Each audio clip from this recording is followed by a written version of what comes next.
ചില ആൾക്കാർക്ക് ആമകളുടെ സ്വഭാവമാണെന്ന് പറഞ്ഞു കേട്ടിട്ടുണ്ട്. അത് എനിക്ക് കറക്റ്റായിട്ട് അത് എന്താണ് എന്ന് മനസ്സിലായില്ല.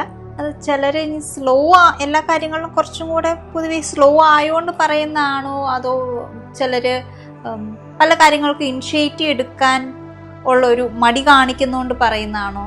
എന്തുകൊണ്ടായിരിക്കും സാർ അങ്ങനെ പറയുന്നത്? അല്ലെ അങ്ങനെ ക്യാരക്ടർ ഉള്ളവരുടെ നേച്ചർ എന്തായിരിക്കും? ഈ ചോദ്യം കേട്ട് കഴിഞ്ഞപ്പോൾ മനസ്സിലേക്ക് വന്നൊരു വ്യക്തിയെക്കുറിച്ച്. ഈ വ്യക്തിയുടെ പ്രത്യേകത എന്ന് പറയുന്നത് എന്തൊരു പ്രശ്നം ഉണ്ടായിക്കഴിഞ്ഞാലും, എന്തൊരു ഇഷ്യൂ ഉണ്ടായിക്കഴിഞ്ഞാലും അതിനൊന്ന് കൺഫ്രണ്ട് ചെയ്ത് ആ പ്രശ്നത്തിന് ഒരു സൊല്യൂഷൻ ഉണ്ടാക്കാൻ വേണ്ടി ഈ വ്യക്തി നോക്കിയാൽ എല്ലാം ഒഴിഞ്ഞു മാറിപ്പോകും. അപ്പോൾ ഈ ആമയുടെ പ്രത്യേകത അതുപോലെ തന്നെ എപ്പോഴും ഒഴിഞ്ഞു മാറിപ്പോകും. അല്ലെങ്കിൽ അതിനൊരു ഒന്ന് കൺഫ്രണ്ട് ചെയ്യേണ്ട ഒരാവശ്യം വന്നു കഴിഞ്ഞാൽ, അല്ലെങ്കിൽ ഒരു ക്രിട്ടിക്കൽ സിറ്റുവേഷനിൽ എന്തെങ്കിലും ഒരു കാര്യം പറയാനോ അല്ലെങ്കിൽ ഒരു കാര്യം പ്രവർത്തിക്കാനോ ഒന്നും സഡനായിട്ട് ചെയ്യാനൊന്നും ഇവർക്ക് പറ്റത്തില്ല. ഒരു തീരുമാനം എടുക്കാനുള്ള അതെ, ആ ഒരു സംഭവമില്ല. ഒരു സഡനായിട്ടൊരു കാര്യം ചെയ്യാൻ ഇവർക്ക് പറ്റാതെ വരുന്നു. ഒരു ഒഴിഞ്ഞു മാറുന്നതിന് വേണ്ടിയിട്ട് ശ്രമിക്കുന്ന ആൾക്കാരാണ്.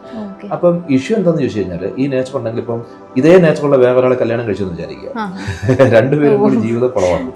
കാരണം ഇവർക്ക് ജീവിതത്തിൽ ഒരു തീരുമാനമില്ല. ഇവർക്ക് ഉണ്ടാകുന്ന മക്കളെ കുറിച്ചും തീരുമാനം ഉണ്ടാവില്ല, ഒന്നിനെ കുറിച്ചൊരു തീരുമാനം ഇല്ലാത്തൊരു അവസ്ഥയായിരിക്കും.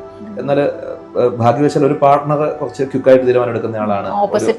ഓപ്പോസിറ്റ് നേച്ചർ ആണെങ്കിൽ ഇവരുടെ കാര്യങ്ങളൊക്കെ ഓക്കെ ആയിട്ട് പോകാനുള്ള സാധ്യതയുണ്ട്. അതോടൊപ്പം തന്നെ പ്രശ്നം ഉണ്ടാകാനും സാധ്യതയുണ്ട്. കാരണം ഈ ഓപ്പോസിറ്റ് നേച്ചറുള്ള ആൾ ഇങ്ങനെ പറയാൻ സാധ്യതയുണ്ട്, ഇത് എന്തൊരു കോലമാണ്, എല്ലാത്തിനും ഈ ആമയുടെ സ്വഭാവമാണല്ലോ എന്ന് പറയാൻ സാധ്യതയുണ്ട്.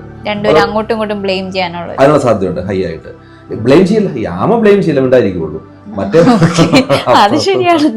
അപ്പുറത്തുനിന്ന് ഭയങ്കരമായിട്ട് ബ്ലെയിമിങ് ഉണ്ടാവും. അതോടൊപ്പം തന്നെ വേറൊരു ഇതെന്ന് പറയുന്നത്, ഓഫീസിലൊക്കെ ആമയുടെ നേച്ചറുള്ള ആൾക്കാർ ഏതെങ്കിലും ഹയർ പൊസിഷനിലേക്ക് വന്നു കഴിഞ്ഞാൽ പിന്നെ താഴേക്കിടയുള്ളവർക്ക് ഭയങ്കര പ്രശ്നമായിരിക്കും. കാരണം തീരുമാനമൊന്നും ഉണ്ടാവില്ല.